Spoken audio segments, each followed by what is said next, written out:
Hello, this is Sindhu Priya. Yesterday we read about what is karma. So let's see what we are learning new today. So we already saw day before yesterday that there are basic truths of life which are five: Ishvara, Jiva, Prakriti, Kala, Karma. So again they are explaining this that Ishvara is no one but the Supreme Lord, the Supreme Consciousness, who has the Supreme Consciousness. And Jivas, because we belong to Ishvara, we are also conscious. But there are difference between what the Supreme Conscious is, what God is having, and the consciousness which we are having. And our Prakriti is actually the material nature. Also, Prakriti has two different things, one which has consciousness and one which does not have consciousness.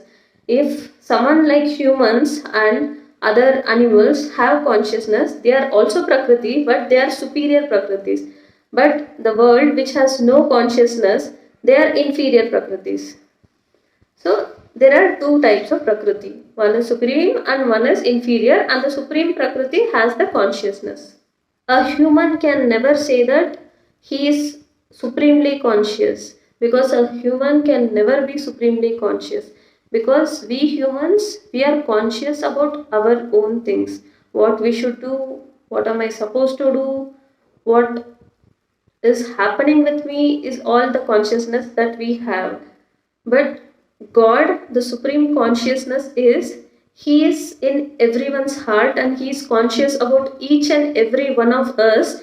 Plus, also, He is also conscious about the material nature which is not conscious. So, God is conscious about not only the world but universes. There are several lot of universes. It's not just our own solar system. There are so many. So God is conscious about every single universes. But us humans, we cannot be conscious just even about the world. We can just be conscious of ourselves. Maybe a little extra being conscious about our loved ones and about work and few more things like about the nature, the two which is surrounding us. So our God is always supremely conscious. That is why He can be conscious and He can be thinking about every single life on earth and also out of earth, the whole universes. So God's supreme consciousness is also called as Kshetrajna. So we also read that Paramatma, Ishvara, Brahman, Lord Krishna, Vishnu, nothing but they are mentioning indirectly the three main superior gods. That is Lord Shiva as Paramatma, Brahma as Brahman, Vishnu as Lord Krishna. So even though they don't mention in the whole Bhagavad Gita about all the three main gods, they just speak about what Lord Krishna spoke to Arjuna. That is what is Bhagavad Gita, right? But still, Lord Krishna has mentioned about Ishvara, Brahman, and what is Vishnu, which he himself is called as Vishnu. It means that even though you read Bhagavad Gita, you are not putting any other god down.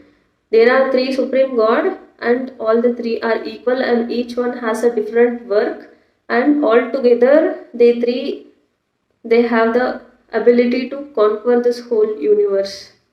It is all under their control. So a living human being, we can forget what we have to do next. What we are doing right now, we may forget in an instance. In the same way, God cannot do that. God is always conscious. God is always conscious. So we saw about Prakriti, we saw about Ishvara, we saw about Jivas. Now karma. Karma is not at all eternal, because karma is something which can be changed. Something that cannot be destroyed or not changed is actually eternal. But karma can be changed. That is why it is called, it's not eternal.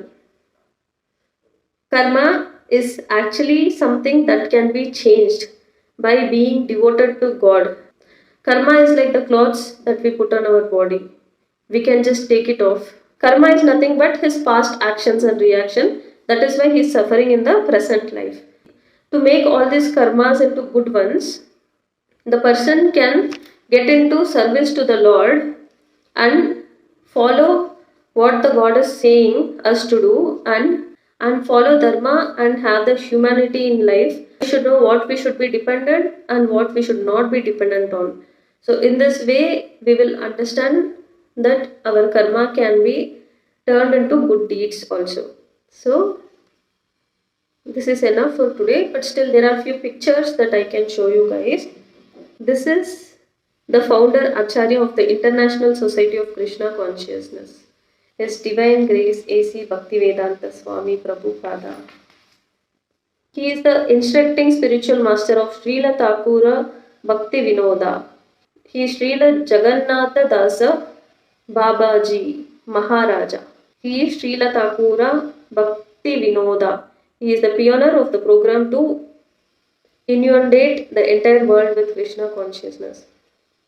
He is Srila Bhakti Siddhanta Saraswati Goswami Maharaja.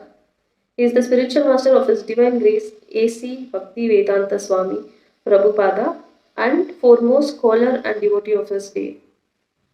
He is Srila Gaura Kishora Dasa Babaji Maharaja. He is the spiritual master of Srila Bhaktivedanta Saraswati Goswami and intimate student of Srila Thakura Bhakti Vinoda. And in this picture we can see they are saying, in this age of Kali, people who are endowed with sufficient intelligence will worship the Lord, who is accompanied by his associates by performance of Sankirtana Yajna. Here we can see, this one will be seen in the first chapter, when everyone will be in the war. Dhritarashtra, who is blind, the father of Duryodhana and his brothers, he asked Sanjaya, "Oh Sanjaya, after my sons and the sons of Pandu assembled in the place of pilgrimage at Kurukshetra, desiring to fight, what did they do?" In this we can see God is speaking about our material body. There is our soul which is eternal, but our body is not eternal. So God is speaking about our body and soul. Lord Krishna said, as a person puts on new garments, giving up old ones, the soul similarly accepts new material body, giving up the old and useless ones. In this picture we can see the individual is the passenger in the car of a material body and intelligence is the driver. Mind is driving instrument and the senses are the horses. The self is thus the enjoyer or sufferer in the association of the mind and senses. Here God is saying that our body is like a car. It's like a vehicle to carry our soul, and in this material body which is not eternal, we are actually driving our body according to the intelligence we have.